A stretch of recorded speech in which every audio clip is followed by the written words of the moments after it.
Hi, this is Bob Scully, and welcome to another edition of the World Show, Entrepreneurs, the Dobson series. Say, did you do your La Peau treatment this morning? Did you put this cream on your face? No? Well, whether you are among the users of this new and successful product or not, you will be fascinated to meet the two entrepreneurs behind it. Sisters, the likes of which you've never seen or heard before, I would wager. Here are Irma and Carla-Maria Khanjian. Irma and Carla-Maria Khanjian, our senior editor who worked with you quite a bit to prepare this piece, describes you as the dynamic duo of entrepreneurial sisterhood. Because, of course, the sister relation is very close and very important. And at the same time, you're both very entrepreneurial. You share tasks. You've built up this fantastic company with this miracle product that we're going to talk about. But I'd like to know how you share the work. Irma, let's start with you. Well, I guess we're in our minds, we're 24 hours with each other. The difference is that I'm in Switzerland and Carla is in in Canada. So we are 6 hours separate the two sisters. But sometimes when I have good news or something important to share, I just wake her up at 5 a.m. and I need to talk to somebody, and she's the first person I talk to. And instantly, and I guess automatically, the tasks that are related to Switzerland, Europe, go directly to me, and tasks that are taken for North America, Canada, and international as well, because we share everything together, go to Carla. So in one word, I can say that we are both united, although we are separated into continents. And does she wake you up in the middle of the night? Yes, 1 a.m. Sometimes, I tell her, don't call me back because I'm going to sleep now. And here she comes, she calls me at 1 a.m. And then I said, what? And then she tells me, Irma, I just spoke with this and this thing happened. So, it's good news. Why not? So yeah, it sounds like fun. Yeah, exactly. Carla-Maria, is that how you would describe it? Well, actually, it's very interesting dynamism that we have with each other. We are complementary, I can say. However, for example, I'm on Skype. We correspond through Skype most of the time, and then sometimes I have meetings with important buyers or business people, and I just keep the Skype open, and then I hear Irma coughing, and then the people say, "Oh," I said, "Sorry, it's my sister in Switzerland." It's a funny dynamism. However, the point is that we are taking good advantage of this. Of the scenario being apart. She's in Switzerland covering Europe, we are complementing each other, and I'm here selling Swiss products that the demand is there. The dream of everybody is to have a Swiss product. So it is a very interesting dynamism that we are trying to impose on people. And of course the product is in the field of cosmetics, and as I said, we'll get to it, but I want to look at the entrepreneurial story because it's fascinating. Neither of you thought you would be doing this. No, how did this zero. happen? Well, it's my personal life that took me to Switzerland. I was in Canada. I had my job. I was in recruitment, and I left here to get married. So my personal life took me to Zurich, and from there I moved to Geneva, and there I got introduced to this biotech. I was working in an investment company, and the biotech company was the client of this investment group. So Carla and myself were invited to join the corporate level of the company, and here we are. Well, yes and no, because you bought it out. So yeah, I'm interested in how I will continue. Well, it was this biotech company. It was specialized in cells and tissues engineering, based in Switzerland. We had 14 shareholders, all elite business people, and from Geneva, from Monte Carlo, from Tuscany, from Brussels. It was stem cell research, right? Yeah, the biotech company that we started working was called Bifuture and Swiss, and it specialized in the culture of cells and tissues. What we had a proprietary technology of harvesting skin cells and cells in a serum-free medium. By definition, a serum contains animal substances. Serum-free means non-animal. So we were able to harvest skin cells and many other forms of cells in this liquid mix. And it was amazing results because the cells, there were no hormones in this cocktail mix, and there was no animal substance, and the cells were growing exponentially and nicely. So it was the era of stem cell research. And every single company, I can say biotech company, they were just interested in our active ingredient to grow their sales. So it was just, we were there in this amazing period of stem cell research, and we were trying to commercialize this product that was in great demand. So my sister and I were very happy in this company. However, due to divergences between the shareholders and the founder of the company, Yes. the shareholders ousted the founder. So to our surprise, they named me CEO. And But I mean, this is the interesting part. Yeah. You emerged from the back office. yes, But they must have seen the talent you had. They must have, Of course. because you were working in a lower capacity, in a clerical yeah. capacity. yes, our life was this company. We made it. No, Carla, I mean, sorry. so- Carla was at that time a business development responsible for North America, and I was there as a project coordinator. So we had nothing of a corporate in Switzerland, and she was in Canada. You So had we, come back from Shanghai, I think. You had Yes, been well, in China. I lived 3 years in Shanghai, and she So was you're in globetrotters Switzerland. to begin with. And Yes. so, I'm sorry I interrupted you. So No, what that's happened? fine. So we were just employees there, and we just got adapted to this biotech environment. We're not biochemists, we're not chemists. We have economics background, but we had nothing to do. But we just the whole company was so interesting and fascinating that we started learning and getting adjusted to this whole environment. And from there, when we saw that when the founder was ousted, we were at the helm of this company. Was the company going to close when he was ousted? Because he was the inventor of all these. Well, I can continue that the company. Yeah. What happened is that the company. We were left. We were at the helm of this biotech company without any funds left no in the money. company. Ah. What we had is the concept. We inherited this concept. So he ate through his cash. His Yeah, burnout exactly. was complete. Yeah, absolutely. He burned through the cash. Yeah. Okay. But All right. however, we should say that we had extremely credible scientists from Stanford University. But the Swiss, teaching at Université de Lausanne also, and also other teams of scientists, very low profile but extremely credible. And they saw that we gave our life in this company, and then all of a sudden, what we can do? I mean, there is no money left in the company. We're two sisters who love what they're doing, and we just saw that the skin cells grew very well in this medium. And so the paychecks, because Yeah. you're looking at the skin cells, and I'm skin, looking at the money. business, the paychecks were stopping, right? No more money Exactly. equals no more. No more money. And I so there was a was- dramatic scene, I assume, where Oh, somebody yeah. came. I went on unemployment, sort of, half salary. And I said, no, you give Carla more. So she had also, I think, 3/4 and then later half salary. We were in this situation where we had no choice but either to give up the company and let it go bankruptcy or do something. And at that time, thanks to our Swiss lab that worked with us for so many years for this proprietary... Who was your supplier? Exactly, and the Swiss scientists and other people that were Swiss, they came over with us, and we said, all these years of biotech, we can apply it on cosmetics. Ah. So this cosmetics was booster- your idea. Sort of, it was like we had no choice to Of do course. it. And what we did is that we took out this concept that was only a concept, and we said, now we're gonna refine this medium that we used in in developing Biotech. skin cells. We use it on cosmetics. And what happened is that we created 3 products: night, day, eye, and we That's gave right. it for testing. That's right. You have, and it's very handsomely designed, but you've Very kept it sober. simple. Yeah. You have these 3 products. There are 3 creams, really. Exactly. But with this magic ingredient in it. Exactly. Okay. And so you saw that there was an application for cosmetics, but even that costs money. Did you get any capital? You had no capital So we yourself. had a little bit left in the company, but when we went, the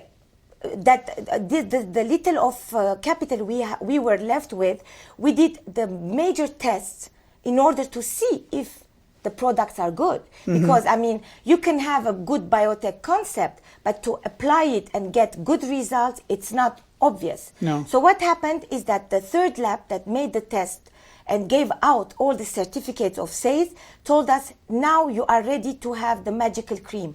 Why? We said, we were stunned. And they said it's extremely efficient, anti-aging, antioxidant, hydrating, no allergies whatsoever. You need to launch Lapo skincare right now. So what we did is that we went to these investors because they were burned already by the founder, and we told them, look here, we have a great product. We are here, the two of us, ready to give our lives to launch it. If you can give us some financial help in order to launch it. Well, what happened was we went to the shareholders. We said, we have now an excellent product because we sent the product to many independent labs to test. Yeah. And each laboratory came back to us saying that your results are even better than the leaders in anti-aging, antioxidant, anti-wrinkle, and hydration. So we went back to the shareholders. We said, we want to market the skincare line, which is called La Peau, we named it. It means skin in French. And are you willing to invest, to inject more funds in our company? So by then you had the title to the company. She had it already. Yeah, I was CEO. She was CEO already. But we didn't own. I mean the shares. No, they own the shares. We had 2%. Okay. We had 2%, and they had. You got whatever you got for 1 Swiss franc. Again, when they said no, we said, look here, we have a great product. You don't want to help us? We'll take over you. They turned you down for investment. Exactly, and we bought them out for 1 Swiss franc. So we said, since you're not going to invest in our company, we would like to buy the company for 1 Swiss franc. Well, as a nominal fee, we said. They said, well, they were quite surprised that two sisters were with normal, not their league. And we loved the company so much that we wanted to buy it. And they were quite surprised. However, they believed in our hard work. They saw how ethical we were and how reasonable we were in our research. And they just said, yes, we would give you the company for 1 Swiss franc. However, blah, blah, blah, there were some conditions. But it was so They funny. wanted some warrants on the upside, or what? They wanted 10% of the net profit after tax, till a ceiling of 4 million euros. We just negotiated and we made whatever we wanted. Irma and I, we were adamant in our position. We never changed the numbers that we wanted because we believed in the product and we knew that they would give us because we made it. And I'm curious, though, as I take apart the story, sort of, now you've got the company, you've got the new product, and the shareholders like you, and they may get an upside from it, but you still had no capital. No. So did you go to a bank? What did you do? It's our savings. We were left, and many people back in Geneva, the office, the investor group where I used to work, and the company was the client, and things like, oh, Irma, you're not going to make it. Oh, you're gonna be. I never was influenced with these negative thoughts. We knew that the product was excellent, and we believed in ourselves, and we knew that we can do this job. And I don't know why. We never thought that it was difficult. We made it, and every day was enlightening for us. We jumped one hurdle after the other, and don't think that it was easy. We cried. I'm sure it wasn't. We were anxious. But we never thought of giving up. And when first we started, when we started launching in Switzerland, and the Swiss adopted us first, we said it's not, we were so thankful to these people. So we said, we have nothing but the product. If the Swiss finicky connoisseurs of science-grade skincare products are appreciating La Peau, then, my God, we're blessed. So and they're known, they're tough customers because you have to go to the pharmacy. You were explaining to me earlier that, you go to each drugstore and really they're not a pushover. They're very tough to convince. In the sense that, for example, there's no big chains that purchase for the entire. No. In Switzerland, and the thing that is good between Irma and Carla is that Carla has its own way of doing business, and I have my own way of doing business that are both complementary. For example, in Switzerland, people are more conservative. They take more their time. In North America, she has more the attitude of, you do more cold calls, you go to get the client. It's different. And for example, Irma, it's more the client she should have a referral to go. Yeah, For me, nothing is impossible. I see the name of a plastic surgeon in Beverly Hills, or I read in Forbes magazine the name of the world's most famous surgeon. I go and then I call him, and then it works, doesn't it? It works. 99% of the people whom I meet they buy the product. And one thing that struck me also about your business model, it's very much a boutique structure because it's still the twin motors of it. But usually in cosmetics, huge marketing outlays are necessary, back pages of magazines and so on. So you're fighting some giants. Oh. Any market share that you get The biggest is at giant. their expense. So you haven't thought of maybe getting your hands on some kind of partnership, media partnership, to enhance. You're still doing it on your own.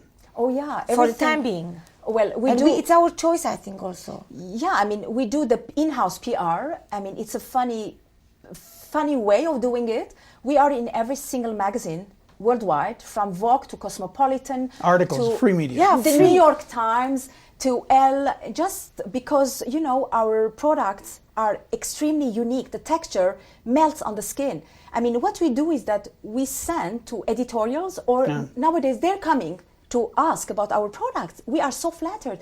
We just look at each other and say, before we used we used to address them. Now they are coming to ask our products. So we just send them, and then they just write this, made the miracle cream, the new anti-aging rave, and it's just. And I can imagine that one day it's not a client that will come knocking, it's a buyer. What would you do then if one of the giants came to you and said, sell us the whole thing? Well, Yes Mr. or no? Scully, I should say that we have been approached already by major players, like I can say, very known names. And Irma and I, we went, we never say no. We attend every meetings.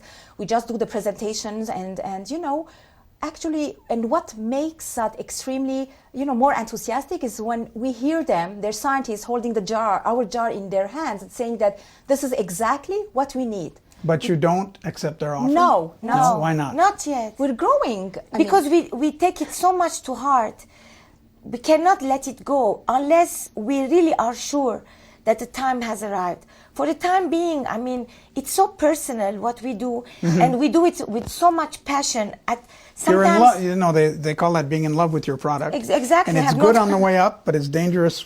At some point, it You're becomes totally dangerous. right. We should know Now how we to know go. our limit. For the time being, we are able to handle it. So I think for the time being, we are more patient with that.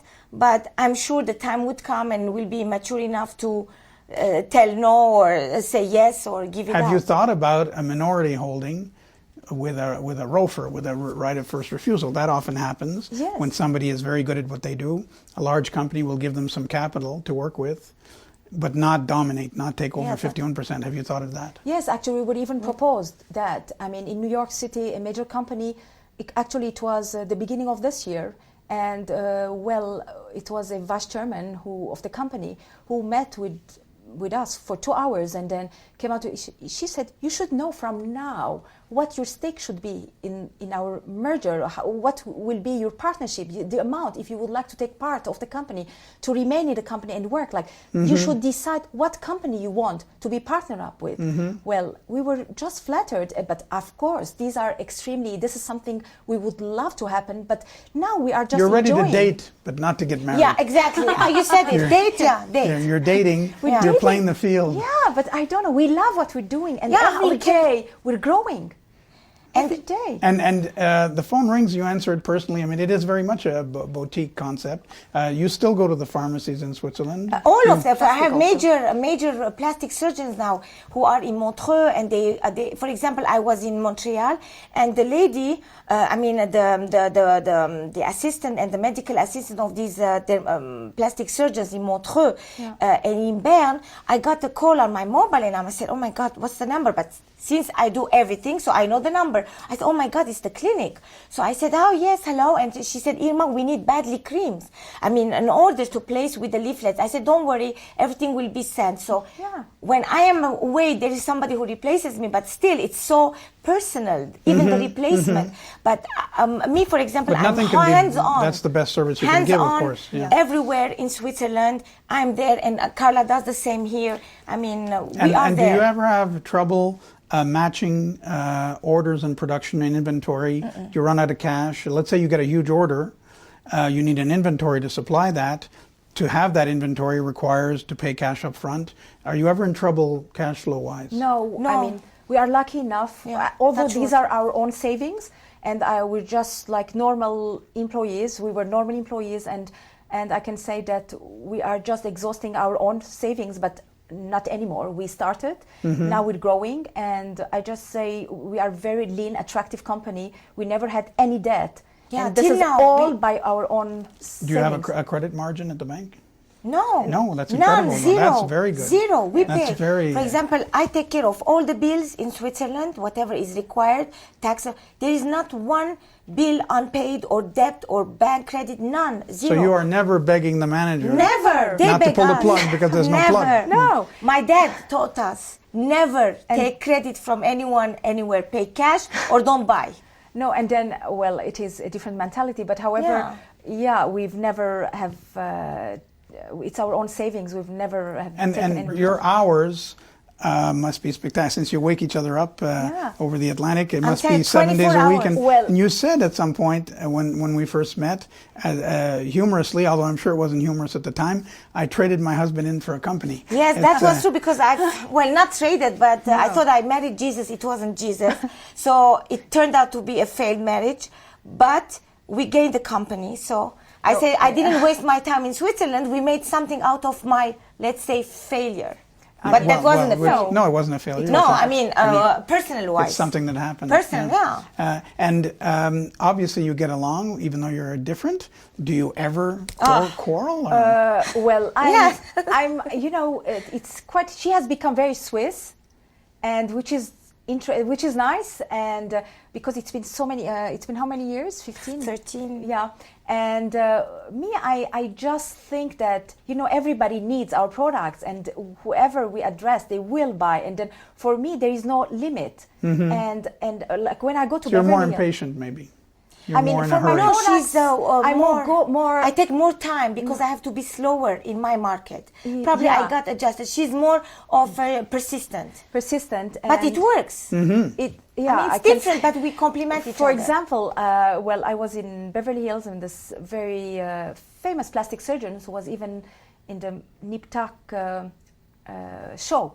So it was, we had a meeting, and then we gave him the product, and then 2 weeks later he calls me, says, Carla, I would like to congratulate you for the products. We received thousands of products. We've never seen this much of fast results. And he said, I would like to private label your brand. Yeah, that was Well, Meaning God. with his name on it? His name Yes. on it. Yeah. So I call my sister, and then we say, what shall we do? Of course. And then we say, of course not. This is our, we started this brand, and we are just making it happen. It's a niche product, yes, but it is just, we are reinforcing the brand by our own efforts, and we cannot just allow this famous plastic surgeon. Well, you might regret it. It might be good, No, good no, money we at don't first. regret. No, but I'm saying if you did it, you Yeah, might of regret course. it later. Yeah, you never. Right. And the funny thing is that I met this plastic surgeon in a different occasion, and he told me, "So Irma, I still need your creams."